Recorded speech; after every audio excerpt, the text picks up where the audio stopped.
સ્વાગત છે તમારું એમજી ટીચિંગમાં। મારું નામ છે જય મહેતા। અત્યારના આપણો આ ચોથા નંબરનો ક્લાસ છે, જ્યાં હું તમને ટેટ 1 અને ટેટ 2 ની પરીક્ષા માટે નવા સિલેબસ પ્રમાણે ટોપિક વાઇઝ ફૂલ કોન્સેપ્ટ સમજાવીશ અને પછી તેના એમસીક્યુ પણ સોલ્વ કરાવીશ, એટલે તમારી સંપૂર્ણ તૈયારી થઈ શકે। હવે ટોપિકમાં આગળ જતા પહેલાં હું તમને મહત્વની 2 થી 3 વાત કહી દઉં। સૌથી પહેલી વાત જે ખૂબ જ મહત્વની છે એ છે કે આ જેટલી વસ્તુ છે તમારા માટે ફ્રી ઓફ કોસ્ટમાં છે, બરાબર છે। જે પીડીએફ છે, ઘણા લોકો મારી પાસે પીડીએફની કમેન્ટ કરતા હતા કે સર પીડીએફ તમે ક્યારે આપશો, તો તમને પીડીએફ પણ ફ્રી ઓફ કોસ્ટમાં આપવાનો છું, બરાબર છે। ટેલિગ્રામ ચેનલની લિંક તમને ડિસ્ક્રિપ્શનમાં મળી જશે, એને જોઈન કરી નાખજો, બરાબર। એમાં આ વિડીયો પતશે એટલે પીડીએફ પણ તમને અપલોડ કરી દઈશ, બરાબર। તમારો પીડીએફનો જે પ્રોબ્લેમ છે એ સોલ્વ થઈ જાય। અત્યાર સુધી તમને જેટલા ટોપિક કરાવેલા છે એ બધા ટોપિકની પીડીએફ તમને ટેલિગ્રામમાં મળી જશે। હવે આ બધી વસ્તુ ફ્રી છે અને હું તમને શું કામ ફ્રીમાં આપું છું એ વસ્તુ જણાવી દઉં કે ઘણા બધા એવા લોકો છે જે 5-7 હજારનો કોર્સ નથી લઈ શકતા, બરાબર, અને એને બહુ સારી તૈયારી કરવી છે, વ્યવસ્થિત તૈયારી કરવી છે, તો ક્યાંથી કરે? તો એટલા માટે જ આ જે સિરીઝ છે તમારા માટે ફ્રી ઓફ કોસ્ટની અંદર છે, જ્યાં હું તમને મટીરિયલનો પણ કંઈ ચાર્જ નથી કરવાનો। નકર અત્યારે ઘણા લોકો એવા છે જે 100-150 રૂપિયામાં 200 રૂપિયામાં પીડીએફ વેચતા હોય છે, બરાબર છે। QR કોડ આપો, સ્કેન કરો, પેમેન્ટ લિંક આપો, બરાબર છે, તમારી પાસે પૈસા લઈ લે, એટલે એ પોતાનું કામ કરે છે। પણ મારું કામ એ છે કે મારે તમને ફ્રી ઓફ કોસ્ટમાં બધી વસ્તુ આપવી છે, બરાબર, એટલે તને ફ્રીમાં બધી વસ્તુ આપું છું। અને ઘણા લોકો એવા હોય છે કે જે 200-300 ની બુક પણ નથી લઈ શકતા, તો એ તૈયારી નથી કરી શકતા। મટીરિયલ તમને મળી જશે, પણ સમજાવવું કેવી રીતના, સમજવું કેવી રીતના, તેટલા માટે આ બધા વિડીયો પણ તમારા માટે ફ્રીમાં છે। પણ એક તમારી જવાબદારી છે કે આ બધી વસ્તુ ઘણા લોકો સુધી પહોંચાડવી। હું તો વિડીયો અપલોડ કરી નાખું છું, વ્યવસ્થિત તમને બધું આપું પણ છું, પણ જ્યાં સુધી ગૂગલનું જે એલ્ગોરિધમ છે, યુટ્યુબનું એલ્ગોરિધમ છે, એ વિડીયોને વધારે સુધી લોકો સુધી પહોંચે નહીં, તો આનો લાભ ઘણા લોકો સુધી ના પહોંચે, બરાબર છે। અને એલ્ગોરિધમ કેવી રીતના કામ કરતો હોય, તમે જે રીતના શેર કરો તો વિડીયોમાં ખબર પડી જાય કે આ વિડીયો આટલા લોકો શેર કરે છે, મતલબ કે વિડીયો સારો છે। વિડીયોને તમે લાઇક વધારે કરો તો યુટ્યુબને એમ લાગે કે વિડીયોમાં વધારે લાઇક મળે છે, તો ઘણા લોકો સુધી વિડીયોને પહોંચાડે। એવી જ રીતના હાઇપનો ઓપ્શન એક નવું આવ્યું છે, બરાબર છે। તમે નીચે સબસ્ક્રાઇબ નીચે થોડુંક સ્વાઇપ કરો, જ્યાં શેરનું ઓપ્શન હોય છે અને બીજા ઘણા ઓપ્શન આવી છે, એમાં હાઇપ લખેલું હશે, HYPE, બરાબર। એ હાઇપ આપો તો પણ વિડીયો ઘણા લોકો સુધી પહોંચે। તો તમારી જવાબદારી છે કે તમે એ વસ્તુ કરો, બરાબર। તમને આટલી બધી વસ્તુ ફ્રીમાં આપું છું તો તમે સામું મને આટલું આપી શકો ને, મારે કંઈ ચાર્જ નથી લેવું તમારી પાસેથી, બરાબર। મારો ખાલી એટલું હેતુ છે કે ઘણા બધા લોકો સુધી આ વસ્તુ પહોંચી શકે, એટલે બધા સારી તૈયારી કરી શકે, ક્લિયર છે? તો તમે એટલું કરી શકો છો મારા માટે અને બીજા લોકો માટે। ચાલો હવે આપણે વાત કરીએ તો મેં ઓલરેડી 3 લેક્ચરની અંદર 4 ટોપિક કરાવેલા છે। પહેલા લેક્ચરમાં પહેલો ટોપિક કરાવેલો છે, બીજા લેક્ચરની અંદર બીજો ટોપિક, ત્રીજા લેક્ચરની અંદર ત્રીજો અને ચોથો ટોપિક, આટલા કમ્પ્લીટ થઈ ગયા છે।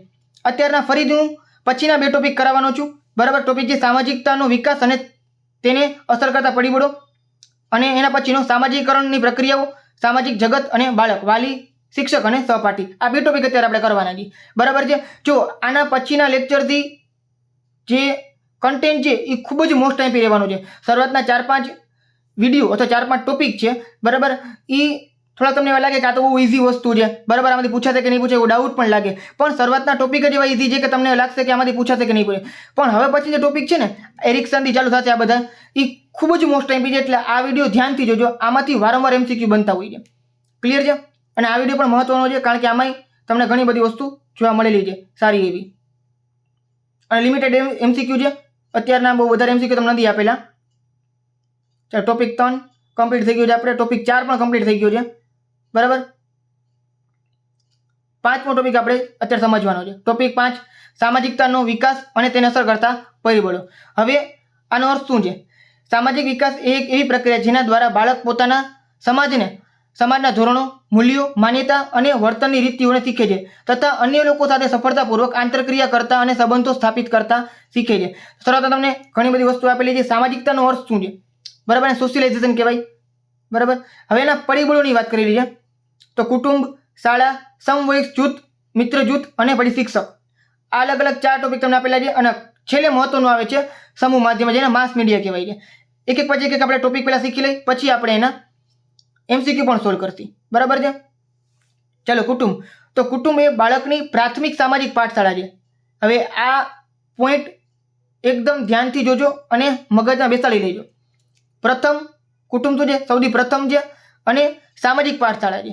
બાળક સામાજિક વર્તનના પ્રથમ પાઠ જેવા કે પ્રેમ, સહકાર, વહેંચણી, શિસ્ત, વડીલોને માન આપવું, પોતાના કુટુંબમાંથી જ શીખે છે। માતા પિતા અને ભાઈ બહેન અને પરિવારના અન્ય સભ્યો સાથેની આંતરક્રિયા તેના સામાજિક વિકાસના પાયા નાખે છે। કુટુંબનું વાતાવરણ, વાલીપણાની શૈલી, કુટુંબના મૂલ્યો બાળકના સામાજિક વ્યક્તિત્વ પર ઊંડી અને કાયમી છાપ છોડે છે. તો શું કીધું છે કે કુટુંબ છે અહીંયાથી સૌથી પહેલાં બાળક શીખતું હોય છે. મમ્મી પાસે શીખે છે, ઘરમાં જે બીજા વડીલ લોકો રહેતા હોય એની પાસે શીખતું હોય છે, ભાઈ બહેન પાસે શીખતું હોય છે, બરાબર. નાના મોટા દરેક વ્યક્તિ પાસે શીખતું હોય છે, બરાબર. એટલે સૌથી પહેલું સામાજિક પાઠશાળા કોણ છે? કુટુંબ છે. પછી શાળા. ઘર પછી બીજા નંબરનું કયું છે સૌથી મહત્વનું સામાજિક કેન્દ્ર? તો જે શાળા છે, જ્યાં બાળકને ઔપચારિક શિક્ષણ જ નથી મળતું, પરંતુ વિવિધ સામાજિક, આર્થિક અને સાંસ્કૃતિક પૃષ્ઠભૂમિમાંથી આવતા અન્ય બાળકો અને શિક્ષકોના સંપર્કમાં પણ આવે છે. શું વાત કરી છે? સામાન્ય રીતે શાળામાં કયું જ્ઞાન મળતું હોય છે? ઔપચારિક, જેને ઓફિશિયલ કહેવાય, બરાબર છે. પણ એની સાથે તેને અનઓફિશિયલ ઘણી બધી માહિતી પણ મળતી હોય છે, શિક્ષકો દ્વારા આપવામાં આવતી હોય છે. પછી સામાજિક, આર્થિક અને સાંસ્કૃતિક અલગ અલગ જગ્યાએથી અલગ અલગ બાળકો આવેલા હોય, અલગ અલગ ઘરમાંથી અલગ અલગ જ્ઞાતિના જે બાળકો સ્કૂલમાં ભણવા આવતા હોય તેની પાસેથી કાંઈ પણ અમુક વસ્તુઓ શીખતા હોય છે, બરાબર.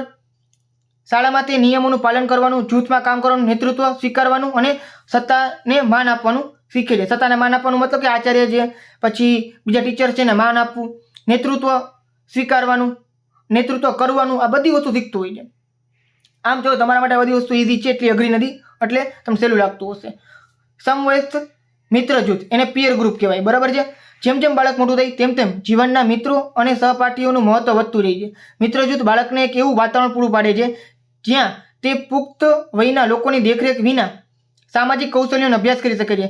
જૂથમાં સ્વીકૃતિ મેળવવા માટે બાળક જૂથના નિયમો, ફેશન, વર્તન રીતિ અપનાવે છે અને બાળકની લાગણી, રુચિઓ અને વર્તન ઉપર ખૂબ જ પ્રબળ અસર કરે છે.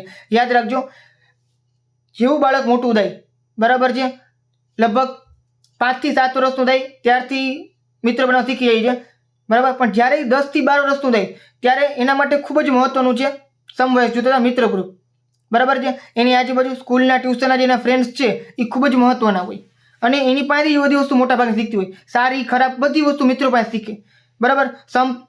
ત્યાં જેવો સંપ એવો જંપ, એવું તમે સાંભળેલું હશે. જેવી સંગત તેવી રંગત, આ પણ તમે સાંભળેલું હશે. મતલબ કે જો એ સારા વાતાવરણમાં હશે, સારા મિત્રો સાથે હશે, તેનો ગ્રોથ સારો થાય, એ સારી દિશામાં જાય. ખરાબ હોય તો એ ખરાબ દિશામાં પણ જાય, બરાબર. આ વસ્તુ તમને ખબર જ છે. ચાલો, શિક્ષકની વાત કરીએ તો શિક્ષક બાળકના સામાજિક વિકાસમાં મહત્વપૂર્ણ ભૂમિકા ભજવે છે. શિક્ષક માત્ર જ્ઞાન પ્રદાન કરનાર નથી, પરંતુ તેના વર્તન, મૂલ્યો અને વ્યક્તિત્વ દ્વારા બાળકને તેના એક આદર્શ રોલ મોડેલ પણ છે. શિક્ષકનું નિષ્પક્ષ, પ્રેમાળ અને પ્રોત્સાહક વર્તન બાળકમાં આત્મવિશ્વાસ અને સકારાત્મક સામાજિક વલણનો વિકાસ કરે છે. હવે યાદ રાખજો, કોઈ પણ બાળકનું સૌથી પહેલું રોલ મોડેલ હોય ને તે શિક્ષક જ છે. તમે જોયું હશે, તમે જ્યારે નાના હતા ત્યારે તમને એવું લાગતું હતું કે મારે આ ટીચર જેવું બનવું છે. અમુક ટીચર આપણે બહુ મોટો ઊંડો પ્રભાવ પાડી દે આપણા ઉપર, તમારે એવું જ બનવાનું છે, બરાબર ને. કે એ વ્યક્તિ એટલું સારું કામ કરતા હોય, એટલો પ્રેમાળ હોય, બરાબર છે. અમુક શિક્ષક પાછી અંધી ઊંધાઈ હોય, જે વારંવાર ખીજાવ કરતા હોય, અથવા તો કે ને વારંવાર ઘણું બધું હોમવર્ક આપી દે, બહાર કાઢી મૂકે, તે શિક્ષક ન પણ ગમતા હોય તો એ ખરાબ પ્રભાવ પાડે, અને અમુક છે બહુ સારો પ્રભાવ પાડે. બંને રીતના શિક્ષકો હોય છે. તમારે કેવું બનવું જોઈએ તમારા ઉપર આધાર રાખે છે. પણ એક સૌથી પહેલાં જે રોલ મોડેલ હોય કોઈ પણ બાળક માટે તો એ શિક્ષક જ છે. ક્લિયર છે વસ્તુ? અને છેલ્લું બધું છે સમૂહ માધ્યમો, જેને માસ મીડિયા કહેવાય. ટેલિવિઝન, ઇન્ટરનેટ, સોશિયલ મીડિયા, ફિલ્મો, આ બધી વસ્તુની અસર છે એ બાળકના મગજ સુધી ઘણી બધી થતી હોય છે, બરાબર. સકારાત્મક, નકારાત્મક બંને અસર માસ મીડિયા દ્વારા થતી હોય છે. ઇન્સ્ટાગ્રામમાં તમે શું સ્ક્રોલ કરો છો, યુટ્યુબમાં તમે શું જોવો છો, એ બધી વસ્તુ તમારા મગજ સુધી અસર પહોંચતી હોય. ખાલી નાના બાળકને નહીં, મોટા લોકોને પણ અસર કરે છે. પણ નાના બાળકમાં સૌથી વધારે કરે, કારણ કે નાનું બાળક છે એ વસ્તુ વિચારી નથી શકતું કે શું સારું છે શું ખરાબ છે, એટલે કોઈ પણ દિશામાં આગળ વધી શકે છે. મોટા વ્યક્તિને એટલી ખબર હોય છે કે આ વસ્તુ આપણા માટે ખરાબ છે તો એનો ઓછો ઉપયોગ કરવો જોઈએ, બસ આ વસ્તુ હોય છે. ક્લિયર છે? ચલો, હવે જે બાળકના વલણો, ભાષા અને વર્તન પ્રભાવિત કરે છે, આ તો થઈ ગયું. તમામ પરિબળોને ખાસ કરીને પ્રાથમિક શાળાના બાળકોને રમત એ સામાજિક વિકાસનું સૌથી શક્તિશાળી અને કુદરતી માધ્યમ છે. યાદ રાખજો, રમત છે એ સૌથી શક્તિશાળી અને કુદરતી માધ્યમ છે, બરાબર. રમત માત્ર મનોરંજન નથી, પરંતુ સામાજિક કૌશલ્ય શીખવા માટે પ્રયોગશાળા છે. રમત શું છે? પ્રયોગશાળા છે. શેના માટેની? સામાજિક કૌશલ્યો શીખવા માટેની. જૂથ રમતો રમતી વખતે બાળક નિયમોનું પાલન કરવું, પોતાની વારીનો રાહ જોવો, હાર જીત ખેલદિલી સ્વીકારવી, હાર જીત થઈ શકતી હોય, નેતૃત્વ કરવાનું અને લેવાનું, અન્ય દૃષ્ટિકોણ સમજવાનું શીખે છે, બરાબર. એટલે રમતગમત છે એ ખૂબ જ મહત્વની છે. આથી શિક્ષકે વર્ગખંડમાં અને શાળાના મેદાનમાં રમતગમત આધારિત પ્રવૃત્તિઓ પ્લે બેઝડ લર્નિંગ વધુ પ્રોત્સાહન આપવું જોઈએ. ત્યાં સુધી તમે સમજી ગઈ, બરાબર છે, કે રમત છે એ સામાજિક વિકાસનું સૌથી શક્તિશાળી અને કુદરતી માધ્યમ છે. આવો કોઈ MCQ આવે તો તમારે ખાસ યાદ રાખવાનો છે. ચાલો હવે થોડા ઘણા MCQ છે, વધારે 15 MCQ નથી, 8 થી 10 MCQ હશે તમારા માટે, બરાબર. એટલે પેન અને પેપર લઈને બેસી જાઓ, કેટલા સાચા પડી તમારે મને કમેન્ટ કરવાની છે. ચાલો પહેલો MCQ છે, બાળકના સામાજિક વિકાસની પ્રક્રિયા ક્યાંથી શરૂ થાય છે? શાળામાંથી, કુટુંબમાંથી, મિત્ર જૂથમાંથી કે સમાજમાંથી? તો તમને ખબર પડી ગઈ હશે. સૌથી પહેલું કયું છે? કુટુંબ. પછી દ્વિતીય સંસ્થા કઈ છે? સામાજિકીકરણની દ્વિતીય સંસ્થા કઈ છે? તો પહેલું તો કુટુંબ હતું, બીજું કોણ હશે? શાળા હશે, બરાબર છે. ઈઝી પ્રશ્ન છે. ત્રીજું, બાળકના સામાજિક વિકાસ પર કોની અસર બાલ્યાવસ્થા અને કિશોરાવસ્થામાં સૌથી પ્રબળ હોય છે? કોની અસર બાલ્યાવસ્થા અને કિશોરાવસ્થા? મેં તમને કીધું હતું કે બાળક 5-7 વર્ષ થાય ત્યારથી લઈને કિશોરાવસ્થા સુધી સૌથી અસર કોની થઈ છે? પીયર ગ્રુપની, મતલબ કે એના મિત્રો અને સમવયસ્ક જૂથની. ઓપ્શન નંબર સી આવશે. ચલો, સામાજિક વિકાસનો મુખ્ય હેતુ શું છે? બાળકને સમાજના નિયમોનું થી અજાણ રાખવું, તો એ તો આજે આવે જ નહીં, બરાબર. બાળકને સમાજ સાથે સમાયોજન સાધવાની શીખવવું, તો ઓપ્શન નંબર બી આવશે, ખબર પડી જ જશે. બાકી એકલા રહેવું અને શૈક્ષણિક જ્ઞાન આપવું, તો આ કંઈ ના આવે. અમુક નેગેટિવ ઓપ્શન આવતા હોય તો એને અવોઇડ જ કરવાના તમારે. બાળક જ્યારે બીજા બાળકો સાથે રમકડા વહેંચતા શીખે ત્યારે તેના કયા વિકાસને દર્શાવે છે? શારીરિક, માનસિક, સામાજિક કે ભાષાકીય? તો જે ટોપિક છે એના પરનો તો MCQ હોય, બરાબર. શું આવે? સામાજિક વિકાસ, બરાબર છે. પણ એક વસ્તુ ધ્યાન રાખો, આ ટોપિક આ તમને આપેલું છે એટલે તમને જે MCQ છે એ આવડી જાય. પણ આ જ MCQ જ્યારે ટોપિક બારે મિક્સમાં પૂછાય તો બની શકે તમને ના આવડે. ત્યારે તમે માનસિક અથવા તો શારીરિક વિકાસ તમે લખી શકો. માનસિક વિકાસ ઘણા લોકો લખીને આવતા હોય, પણ સામાજિક વિકાસ આવેલી વસ્તુ ધ્યાનમાં રાખવું, કારણ કે વેચતા શીખે છે. વેચવું એટલે સમાજમાં હળવું પડવું, બરાબર છે. ચાલો આગળ. એક શિક્ષક તરીકે તમે વર્ગમાં બાળકોના સામાજિક વિકાસને કેવી રીતે પ્રોત્સાહન આપશો? બાળકોને હંમેશા અલગ અલગ બેસાડીને? તો એ ના આવે, આ નેગેટિવ પોઈન્ટ કહેવાય. જૂથ પ્રવૃત્તિઓને સહકારી પ્રોજેક્ટનું આયોજન કરીને? તો ઓપ્શન નંબર આવી શકે છે. વ્યક્તિગત સ્પર્ધા ઉપર ભાર મૂકીને? તો જૂથ સ્પર્ધા હોવી જોઈએ, વ્યક્તિગત સ્પર્ધા ન હોવી જોઈએ. એનાથી તો છે ને શું થાય ખબર છે? એકબીજા સાથે દુશ્મનાવટ ક્રિએટ થઈ જાય. બાળકોને એકબીજા સાથે વાત કરવાની મનાઈ કરીને, તો આ તો નેગેટિવ પોઈન્ટ છે, આ પણ ના આવે. ઓપ્શન નંબર બી આવશે. ચાલો આગળ. બાળકના સામાજિક વિકાસને કુટુંબની ભૂમિકા શું છે? આર્થિક, માત્ર શારીરિક કોઈ ભૂમિકા નથી, તો આ ત્રણેય વસ્તુ ના આવે. બી, સી અને ડી ના આવે. ઓપ્શન નંબર એ હોય તો સામાજિકીકરણની પ્રક્રિયા પ્રાથમિક એજન્સી છે, તો ઓપ્શન નંબર એ. સ્વ એટલે સેલ્ફ કોન્સેપ્ટની ભાવનાનો વિકાસ મુખ્યત્વે કઈ પ્રક્રિયાનું પરિણામ છે? શારીરિક વૃદ્ધિ, આનુવંશિકતા, આહાર કે સામાજિક આંતરક્રિયા? તો તમને ખબર પડી છે સામાજિક આંતરક્રિયા. જો તમને MCQ સહેલા લાગતા હશે, પણ સાચા હવે MCQ પૂછાઈ છે, બરાબર. અને શરૂઆતમાં મેં તમને કીધું 4-5 ટોપિક બહુ સહેલા છે. જ્યારે તમે બીજા ટોપિક કરશો, આની પછીના જે વિડીયોમાં આવશે એ ટોપિક જે ટ્રિકી હોય છે, એમાં ક્વેશ્ચન ઘણા બધા. ચલો, બાળકના સામાજિક વિકાસ પર સૌથી ઓછી અસર કરનાર પરિબળ કયું છે? તો કુટુંબ, શાળા, મિત્રો એ ના આવે. બાળકના વાળનો રંગ, તો આવો તો પ્રશ્ન જ ના હોવો જોઈએ, બરાબર છે. ચાલો, આટલું ક્લિયર થઈ ગયું. હવે આપણે એના પછીનો ટોપિક નંબર 6 કરવાની છે. હજી કહું છું, લાઇક અને શેર ના કર્યું હોય તો કરી નાખજો. તમારા PTCના ગ્રુપમાં, BEdના ગ્રુપમાં, દરેક ગ્રુપની અંદર તમે આ વિડીયો શેર કરી શકો છો આરામથી, બરાબર. લાઇક કરી શકો છો અને હાઈપ પણ આપી શકો છો, જેનાથી આ વિડીયો ઘણા લોકો સુધી પહોંચી શકે. સાથે સાથે તમે આ જે વિડીયો છે, બરાબર, એની નીચે કાંઈક કમેન્ટ કરી નાખજો. ગમે એવું થંબની કમેન્ટ કરી શકો, ગમે કમેન્ટ કરી શકો છો. કમેન્ટ કરશો એટલે આ વિડીયો છે એ યુટ્યુબનું એલ્ગોરિધમ વિચારતું હશે કે ભાઈ આગળ સુધી વિડીયોને પહોંચાડવું જોઈએ, કારણ કે ઘણી બધી કમેન્ટ આવે છે, બરાબર. ચાલો, હજુ ઘણી બધી વાર બોલીને છે ને થોડોક અવાજ ઓછો થઈ શકે છે, અથવા તો બોલવામાં છે ને શબ્દ રિપીટ થઈ શકે છે, એટલે ચલાવી લેજો, બરાબર ને. હવે આગળ ટોપિક નંબર 6, સામાજિકીકરણની પ્રક્રિયાઓ, સામાજિક જગત અને બાળક, વાલી, શિક્ષક અને સહપાઠી. તો જે તમે આગળ ભણ્યા છો આ એના જેવું જ છે, બહુ જાજો ફેર નથી. અમુક માઇનર ચેન્જ છે, તમને આગળ ખબર પડી જશે.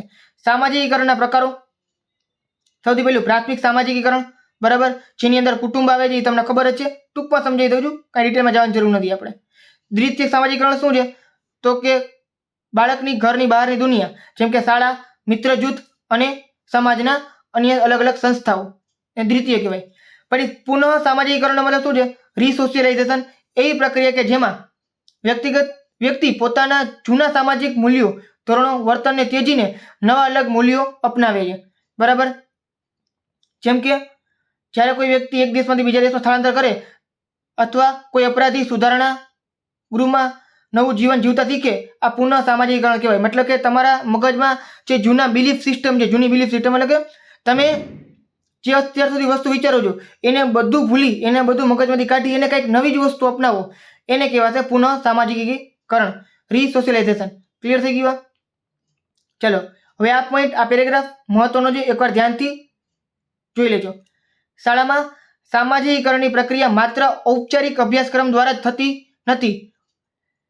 શાળામાં એ પ્રચ્છન્ન અભ્યાસક્રમ છે, મતલબ કે હિડન કરિક્યુલમ.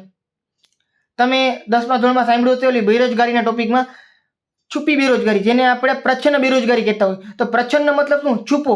ઇંગ્લિશમાં કહેવાશે હિડન. તો આ શું છે? સામાજિકીકરણ છે, હિડન કરિક્યુલમ છે, જે કદાચ ઔપચારિક અભ્યાસક્રમ કરતાં પણ વધુ શક્તિશાળી હોઈ શકે છે.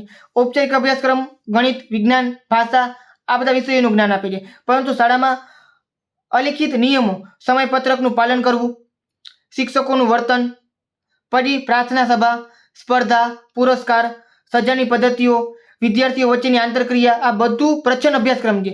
આ અભ્યાસક્રમનો જ એક ભાગ છે, પણ કેવો છે? છુપો અભ્યાસક્રમ છે. બરાબર?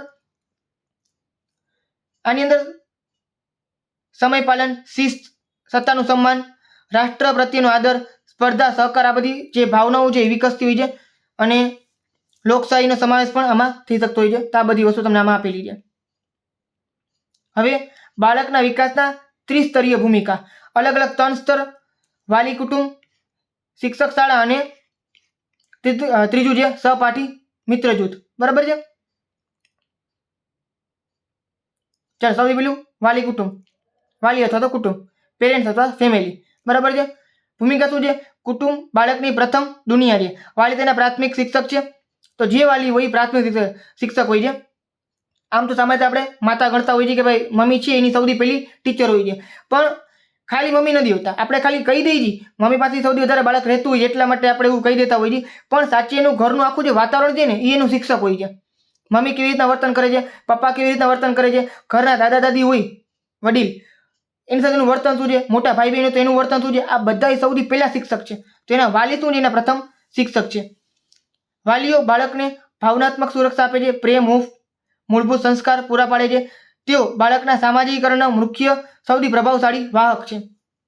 બાળક માટે માતા પિતા આદર્શ રોલ મોડેલ હોય છે, જેનું અનુકરણ કરીને ઘણું બધું શીખતું હોય છે. પણ યાદ રાખજો કે માતા પિતા છે એ આદર્શ રોલ મોડેલ હોય છે, પણ સામે માતા પિતા છે એ આદર્શ હોવા જોઈએ. જો કોઈ પિતા છે એ ઘરમાં સિગરેટ કે બીડી પીતા હોય, બરાબર છે, તો બાળક છે એને જોઈને એનું અનુકરણ કરી શકતા શીખે છે, કરી શકતા હોય છે કે ભાઈ પપ્પા આવે છે ઘરે પછી સિગરેટ પીએ છે કે બીડી પીએ છે, તો કોક વાર એવું બની શકે કે બાળક છે એના પપ્પાના પેન્ટના ખિસ્સામાંથી અથવા કોઈ પણ જગ્યાએથી એ સિગરેટ લઈને ટ્રાય કરે કે પપ્પાને કેવો અનુભવ થાય છે, આપણે એવું કરી. બરાબર છે? પછી મમ્મી છે એ વારંવાર મોબાઈલ જોતી હોય અને સોશિયલ મીડિયા સ્ક્રોલ કરતી હોય તો બાળકને મન થઈ જાય કે ભાઈ હું મોબાઈલ જોઉં. અત્યારે તો એવું થઈ ગયું છે કે નાના છોકરાઓને જે એ હાલતું નથી, મોબાઈલ આપો તો જ જમે છે.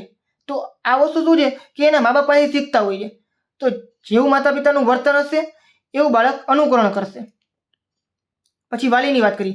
વાલીપણાની શૈલી બાળકના વિકાસ પર ગહન અસર કરે છે.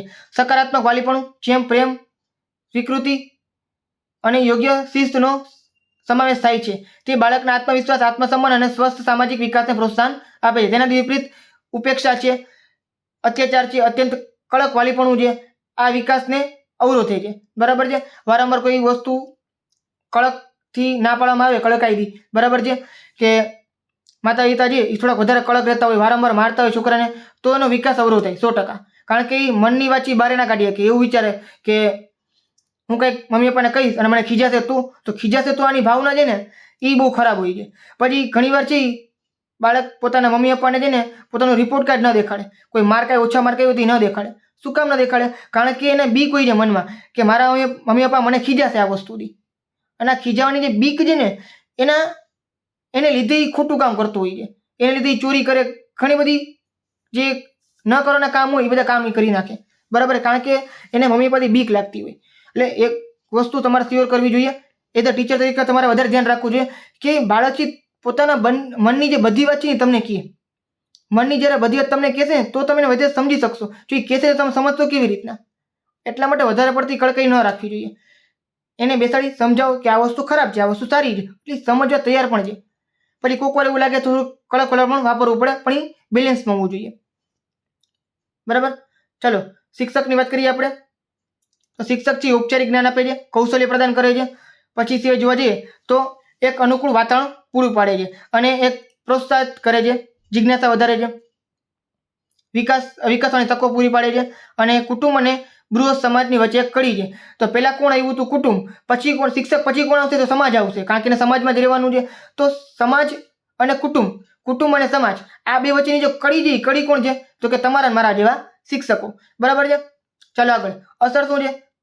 શિક્ષક અને શાળાઓ સહભાગી અને બાળકેન્દ્રી સહયોગી અને બાળકેન્દ્રી અભિગમ, બાળકની શૈક્ષણિક સિદ્ધિઓ, સમસ્યા ઉકેલ, કૌશલ્ય અને સામાજિક ભાવનાત્મક પરિપક્વતા નોંધપાત્ર વધારો કરે છે. એક સારો શિક્ષક બાળકના જીવનમાં પરિવર્તન લાવી શકે છે. તો એક સામાન્ય વસ્તુ છે, તમને ખબર પડી ગઈ હશે, એમાં કંઈ સમજાવવાની જરૂર નથી. ચાલો આગળ. સહપાઠી, મિત્ર જૂથ, પીયર ગ્રુપ અથવા તો ફ્રેન્ડ. ભૂમિકા શું છે? સહપાઠી અને મિત્રોનું જૂથ બાળકને સમાનતા પર આધારિત સંબંધોનો અનુભવ કરાવે છે. આ જૂથમાં બાળક પુખ્ત વયના લોકોના નિયંત્રણ વિના સામાજિક કૌશલ્યો જેવા કે વાટાઘાટા, સહકાર, નેતૃત્વ, અનુકરણ, સંઘર્ષ, આ બધું કરતા શીખે છે, બરાબર છે. હળીમળીને કેમ રહેવું જોઈએ, પછી નાનું મોટું બાજવાનું એનાથી શીખતું હોય છે બાળક, બરાબર. જ્યારે બાજવાન થાય ત્યારે શીખે. બીજા સાથે વાત કેવી રીતના કરવી, પછી વાટાઘાટો કેમ કરવો, સહકાર કેમ આપવો, બીજા મિત્રો કેવી રીતના બનાવવા, વાત કેમ કરવી, આ બધી વસ્તુ બાળક પોતાના મિત્રો પાસે શીખતું હોય છે. આની અંદર પાછું પુખ્ત વયના લોકોનું નિયંત્રણ નથી હોતું. પહેલા માતા પિતાનું નિયંત્રણ હોય, પછી શિક્ષકોનું નિયંત્રણ હોય, આ બધા પુખ્ત વયના હોય. તો હવે આનું નિયંત્રણ નથી હોતું, એટલે પોતાના જેવા જ વ્યક્તિ હોય તેની સાથે સરખી રીતના હળીભળી શકે. મિત્ર જૂથ બાળકને પોતાની ઓળખ સ્થાપિત કરવા અને સામાજિક સ્વીકૃતિ મેળવવા માટે મદદ કરે છે. અસર શું છે? બાલ્યાવસ્થાના ઉત્તરાર્ધ અને કિશોરાવસ્થામાં મિત્રોનો પ્રભાવ અત્યંત પ્રબળ હોય છે. સકારાત્મક અને સહાયક મિત્ર વર્ગ બાળકના આત્મવિશ્વાસ અને સામાજિક કૌશલ્યને પ્રોત્સાહન આપે છે, જ્યારે નકારાત્મક જૂથ છે એ ખોટી દિશામાં દોરે છે. તમે પહેલા જ વાત કરેલી હતી, સારું ગ્રુપ હોય ખૂબ જ જરૂરી છે. યાદ રાખજો, ટીચર અને પેરેન્ટ્સ એ બંને વ્યક્તિએ ધ્યાનમાં રાખવું જોઈએ કે બાળક જે વ્યક્તિઓ સાથે પોતાની મિત્રતા નિભાવે છે, મતલબ કે એના જે મિત્રો છે એના ઉપર ધ્યાન રાખવું જોઈએ કે આનો મિત્ર કેવો છે. જો એ સારો હશે, બરાબર, એની કોઈ નેગેટિવ કોઈ આદત નહીં હોય, કોઈ ખરાબ નેગેટિવ વસ્તુ નહીં હોય, ખરાબ આદત નહીં હોય, તો તમારું બાળક છે એ પણ સારી દિશામાં આગળ વધી શકે છે. બાકી જો મિત્રતા ખરાબ હોય ને તો 100% તમે ગમે એટલું સારું વાતાવરણ આપી દો ને, એ બાળક ક્યાંક ને ક્યાંક છે ને આગળ જઈને હેરાન થવાનું જ છે, કારણ કે એની મિત્રતા ખરાબ છે, બરાબર. આંતર સંબંધોનું મહત્વ, આ ત્રણેય ઘટકો વચ્ચેનો સુમેળ, શું કહેવાય? સિનર્જી કહેવાય, બરાબર. સર્જરી નથી, સિનર્જી છે. સિનર્જી મતલબ શું છે? સુમેળ. એ ખૂબ જ મહત્વનું છે, વિકાસ નિર્ણાયક છે, બરાબર. આ ઘટકો એકબીજાના પૂરક તરીકે પણ કાર્ય કરે છે. જો કોઈ બાળક જીવનમાં એક ઘટક નબળું હોય તો અન્ય ઘટક તેની ખોટ પૂરી કરી શકે છે.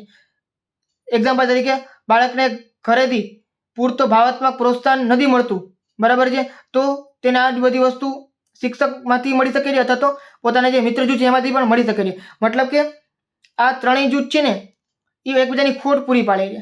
અમુક વસ્તુ પોતાના મા બાપ પાસેથી ના મળી શકતી હોય, બરાબર, ભાવાત્મક વસ્તુ જે પ્રેમ છે આ બધી વસ્તુ ના મળી શકતી હોય તો એના મિત્રો એને આપી શકે, શિક્ષક પણ આપી શકે છે.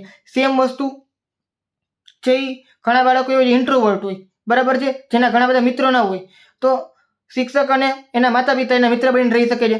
તો આ બધી વસ્તુ એકબીજા ઉપર આધારિત હોય છે. કાંઈ પણ વસ્તુ ઘટતી હોય તો ત્રણેય ભેગા થઈને એકબીજાની ખોટ પૂરી કરી શકે છે. ક્લિયર છે? ચાલો હવે આ કોષ્ટક જે ખૂબ જ મહત્વનું છે, આમાંથી ડાયરેક્ટ MCQ બની શકે છે, બરાબર. તમને વાલી, કુટુંબ, શિક્ષક, શાળા અને સહપાઠી મિત્ર જૂથ આ તમને આપેલું છે. સામે તમને સંબંધનો પ્રકાર, તો વાલી સંબંધ કેવું હોય છે? ભાવાત્મક હોય છે, ભાવનાઓ સાથે જોડાયેલો હોય છે. અનૌપચારિક હોય છે, મતલબ અનઓફિશિયલ હોય છે, બરાબર. ઓફિશિયલ તમને ખબર જ છે, ઔપચારિક અને અનૌપચારિક. શિક્ષકમાં કેવું હોય છે? ઔપચારિક હોય છે. શૈક્ષણિક સત્તાને આધારિત હોય છે, એટલે કે શિક્ષકોની પોતાની એક સત્તા હોય એની આધાર રહીને તમારે કામ કરવાનું હોય છે, બરાબર. એટલે ઔપચારિક હોય છે. સહપાઠી અથવા મિત્ર જૂથ છે તેમાં સમાનતા આધારિત અને અનૌપચારિક છે. તો અનૌપચારિક એની અંદર છે વાલીમાં અને સહપાઠીની અંદર. બાકી શિક્ષક કેવો છે? ઔપચારિક છે. મુખ્ય યોગદાન શું છે? તો મૂળભૂત મૂલ્યો, સંસ્કાર, ભાવાત્મક સુરક્ષા અને પ્રાથમિક સામાજિકીકરણ, બરાબર. આમાં શું છે? દ્વિતીય સામાજિકીકરણ, જ્ઞાન, કૌશલ્ય, શિસ્ત અને બૌદ્ધિક વિકાસ. તો બૌદ્ધિક વિકાસ કેમાં આવશે? શિક્ષકની અંદર આવશે. જ્ઞાન કૌશલ્ય કેમાં આવશે? શિક્ષકમાં આવશે. અને દ્વિતીય પરિબળ કયું છે? એ પણ શિક્ષક છે, બરાબર. સહપાઠીમાં શું આવશે? તો કે સામાજિક કૌશલ્ય, ઓળખ નિર્માણ, જૂથ સ્વીકૃતિ અને અનૌપચારિક શિક્ષણ. અમુક શિક્ષણ એવું હોય છે જે ઔપચારિક નથી હોતું, અનૌપચારિક હોય છે, બરાબર છે. ક્યાં શું વાત કરવી, ક્યાં બેસવું, શું કરવું, આ બધી વસ્તુ, બરાબર છે. આ અનૌપચારિક શિક્ષણ કહેવાય. પ્રભાવનો સમયગાળો શૈશવ, બરાબર. શૈશવ અને પ્રારંભિક બાલ્યાવસ્થાનો સર્વોચ્ચ હોય છે. મતલબ કે બાળક જ્યારે નાનું હોય ત્યારે ઘરમાં જ રહેતું હોય છે, બરાબર. શરૂઆતના 5 થી 6 વર્ષ જ્યારે ઘરમાં રહેતું હોય છે. એલકેજી યુકેજીમાં આમ તો જોવા જઈએ તો 2-3 કલાક જ બહાર જાય, બાકી ઘરમાં જ રહે છે. તો શૈશવ અવસ્થા અને પ્રારંભિક બાલ્યાવસ્થામાં ક્યાં હોય છે? સૌથી વધારે પ્રભાવનો સમયગાળો વાલી કુટુંબનો હોય છે. શિક્ષકનો પ્રભાવનો સમયગાળો ક્યાં હોય છે? શાળાકીય વર્ષ દરમિયાન, જ્યાં સુધી બાળક સ્કૂલમાં જાય છે, બરાબર. પહેલા ધોરણથી લઈને 12મા ધોરણ સુધી ત્યાં શિક્ષકનો પ્રભાવ સૌથી વધારે હોય છે. અને સહપાઠીનો પ્રભાવ છે ઉત્તર બાલ્યાવસ્થા અને કિશોરાવસ્થામાં વધારે હોય છે. મતલબ કે શાળા દરમિયાન પણ હોય અને શાળા પૂરી થઈ જાય તે પછી પણ હોય જ છે એનો પ્રભાવ. શીખવાનું વાતાવરણ તો આ ઘર છે, શાળા વર્ગખંડ છે, ના શું છે? રમતગમતનું મેદાન, અનૌપચારિક જૂથો, શાળાની બહારની પ્રવૃત્તિઓ. સ્કૂલમાંથી બહાર ગયા પછી છોકરાઓ રમતા હોય, ગ્રુપ બનાવીને બેઠા હોય, બરાબર. અત્યારે તો હારે બધા ફ્રી ફાયર ને પબજી રમતા હોય છે, બરાબર. તમે જોતા હશો. પછી શાળાની બહારની પ્રવૃત્તિઓ એ જ સેમ વસ્તુ હોય, જે પણ પ્રવૃત્તિ કરતા હોય તો આ બધી વસ્તુ શું છે કે શીખવાનું વાતાવરણ કઈ જગ્યાનું હોય છે. તો આ કોષ્ટક એકવાર યાદ રાખી લેજો. આમાંથી કાંઈ પણ એમસીક્યુ બની શકે છે જે તમે આગળમાં જોશો. ચાલો, પહેલું એમસીક્યુ, બાળકના જીવનમાં પ્રાથમિક શિક્ષક કોણ હોય છે? તો વાલી અથવા તો માતા પિતા. તમને ખબર પડી ગઈ હશે. ચાલો, એના પછીનો, શાળા અને કુટુંબ વચ્ચેની ભાગીદારી, ફેમિલી સ્કૂલ પેરેન્ટ્સ પાર્ટનરશિપ શા માટે મહત્વપૂર્ણ છે? તો બાળકની ફી વસૂલવા માટે. આ તો ન જ આવે ને, આ તો હાલી નીકળાય છે, બરાબર ને. આ નેગેટિવ પોઈન્ટ કહેવાય. બાળકના વિકાસ માટે સુસંગત સહાયક વાતાવરણ બનાવવાની. તો મસ્ત જવાબ છે. આવા જવાબ અમુક એમસીક્યુ જેવા કે જેને જોઈને ખબર પડી જાય કે આવો જ છે, આનો જવાબ આવો જ આવશે, બરાબર છે. તો ઓપ્શન નંબર બી. પછી નિયમો ઘડવા એ ના આવે, શિક્ષકોના કાર્યભાર ઘટાડવો આ પણ ના આવે. એના પછીનો, બાળક વાટાઘાટા અને સમાધાન જેવા સામાજિક કૌશલ્ય મુખ્યત્વે ક્યાંથી શીખે છે? તો વાટાઘાટો કરવો, સમાધાન કરવું. તો સમાધાન ક્યાં કરવાનું હોય? બરાબર, આપણે વાત કરતા હોય ને કે કોઈ બાજવાનું થયું પછી સમાધાન કરતા હોય, સમાધાન ક્યાં હોય? બાજવાનું કોની હારે હોય? તો મિત્ર અને સહપાઠી હારે હોય. તો ઓપ્શન નંબર સી આવશે. ક્લિયર છે? જો કોઈ બાળક ઘરેથી ઉપેક્ષિત હોય અને શિક્ષકની ભૂમિકા શું હોય છે? તો શિક્ષકની ભૂમિકા શું હોઈ શકે છે? ઉપેક્ષિત મતલબ શું? કે ઘરમાં એની ઉપેક્ષા થતી હોય, બરાબર. તો બાળકને અવગણના કરવી, તો આ તો ન જ આવે. બાળકને શાળામાંથી કાઢી મૂકવો, તો આ પણ ના આવે. બાળકને ભાવનાત્મક ટેકો અને સુરક્ષિત વાતાવરણ પૂરું પાડવું, તો ઓપ્શન નંબર સી આવશે, બરાબર. ભાવનાત્મક ટેકો આપવું અને સુરક્ષિત વાતાવરણ પૂરું પાડવું. 5મું, બાળકના સામાજિક જગતના કયા ઘટક સાથે સંબંધ મુખ્યત્વે સમાનતા પર આધારિત હોય છે? સમાનતા, વાલી, શિક્ષક, સહપાઠી કે આચાર્ય.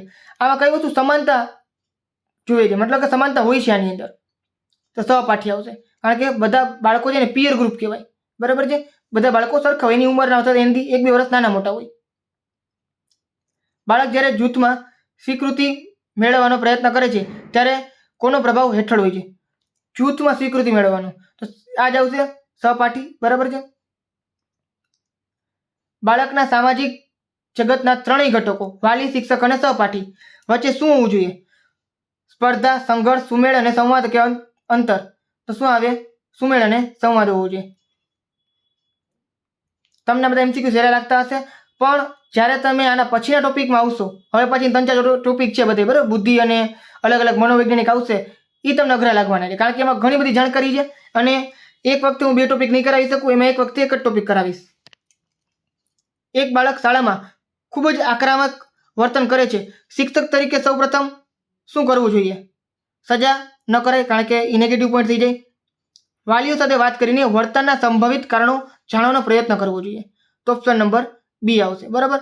અવગણના કરવી, અલગ બેસાડવું, આ બધી નેગેટિવ પોઈન્ટ છે. તો આ નેગેટિવ પોઈન્ટ તમારે ધ્યાનમાં નહીં લેવાના. અને આવા એમસીક્યુ પૂછાઈ ગયો તો પાછલી એક્ઝામમાં તમે જોઈ લેજો, આવા જ એમસીક્યુ એક બે તમને જોવા મળશે.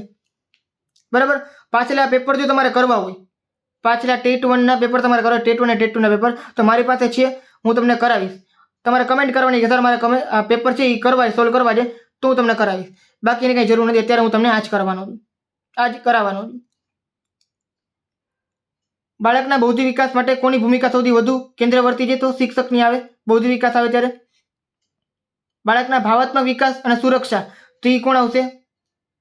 શિક્ષક, સહપાઠી, શાળા કે વાલી? તો વાલી આવશે. બરાબર છે. ભાવાત્મકની વાત આવે તો વાલી આવે. તો આ છે 10 MCQ તમારા પૂરા થઈ ગયા છે. આ ટોપિક પણ પૂરો થઈ ગયો છે. બરાબર. હવે પછી નવો ટોપિક આવશે. ક્લિયર? ટોપિક તમને જણાવી દઉં.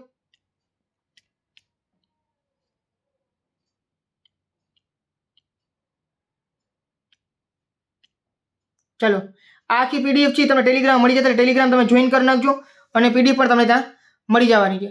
પહેલા 6 ટોપિક આપણે કરી નાખ્યા, અહીંયા સુધી કરી નાખ્યું છે. 1 2 3 4 5 ને 6. હવે આના પછીનો ટોપિક એરિક્સન, મોન્ટેસરી, ફ્રોબેલ, કોહલબર્ગ અને સિદ્ધાંત શૈક્ષણિક ફલિતાર્થો. તો આ બધા મનોવિજ્ઞાન શીખવાના છે આપણે. ખૂબ જ મોસ્ટ ટાઈમ ટોપિક છે. આના પછીનો લેક્ચર ધ્યાનથી જોજો. આ વિડીયોને લાઈક કરી નાખો, શેર કરી નાખો, ચેનલને સબસ્ક્રાઇબ કરી નાખો અને વિડીયોને હાઈપ આપી દો. અને તમને જો વિડીયો ગમે છે તો થંબ આપી દો. મતલબ કે કમેન્ટમાં એક સારી કમેન્ટ કરી શકો છો, નથી ગમતું તો ખરાબ કમેન્ટ કરી શકો છો. કાંઈક પણ કમેન્ટ કરો. વિડીયોને મેક્સિમમ લોકો સુધી પહોંચાડવાની જવાબદારી કોની છે? તમારી છે. બરાબર છે. મારું કામ છે તમને ભણાવવાનું, તમારું કામ છે વિડીયોને મેક્સિમમ સુધી પહોંચાડવું. તો મળીએ આપણે નેક્સ્ટ વિડીયોમાં.